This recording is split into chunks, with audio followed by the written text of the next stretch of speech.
Hi అండి, welcome back to Amaravati fashion Singarakonda, Prakasam district. Sir, ప్రతిసారి మీకు సర్కో స్టాక్స్తో ఏదో ఒక రకంగా మేము ముందుకు తీసుకొస్తూనే ఉన్నాం సార్. మా దగ్గర ఉండే వెరైటీస్ ప్రతి ఒక్కటి మీకు అందుబాటులోకి తీసుకొస్తున్నాము. సమ్మర్లో వచ్చేసరికి చాలామంది కాటన్లో కొంచెం డిఫరెంట్గా అడుగుతూ ఉంటారు సార్. ఇది వచ్చేసరికి సెమీ కాటన్, లైట్గా లెనిన్ మిక్స్ అవుతుందండి.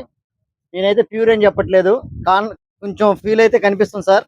చూడండి ఒకసారి, ఫీల్ అయితే బాగుంది. ఇందులో కలర్స్ చూడండి సార్, చాలా బాగున్నాయి. కలర్స్ కూడా చాలా వెరైటీగా ఉన్నాయి సార్. ఇవి వచ్చేసరికి బాక్స్ చెక్స్ అండి. గతంలో ఇవి మంచి వైరల్ అయినాయండి. ఈ మధ్య కాలంలో కొంచెం గ్యాప్ తీసుకున్నాయి, మళ్ళీ ఇప్పుడు ట్రెండీలోకి వస్తున్నాయండి. ఐటమ్ అయితే చాలా బాగుందండి. మీరు కావాల్సిన వారు స్క్రీన్ షాట్ తీసి మాకు వాట్సాప్ పెడితే మేము ఆల్ ఓవర్ ఇండియా డెలివరీ ఇస్తామండి. మా అడ్రస్ వచ్చేసరికి Singarakonda, Amaravati fashions near RTC bus stand అండి. సైజెస్ వచ్చేసరికి ఇందులో M, L, XL, XXL 4 sizes అండి. కాస్ట్ విషయానికి వచ్చేసరికి ఎమ్ నుంచి XXL దాకా ఒకటే రేట్ అండి, 500 రూపీస్. కాస్ట్ కూడా అందుబాటులో సింపుల్ మీడియం రేట్లోనే ఉందండి. క్వాలిటీ కూడా చాలా బాగుందండి. సూపర్ అంటే సూపర్ ఐటమ్ అండి. అవకాశాన్ని మిస్ చేసుకోవద్దు. స్టాక్ కూడా లిమిటెడ్గా ఉంది. మమ్మల్ని సపోర్ట్ చేస్తున్నందుకు థ్యాంక్ యూ అండి.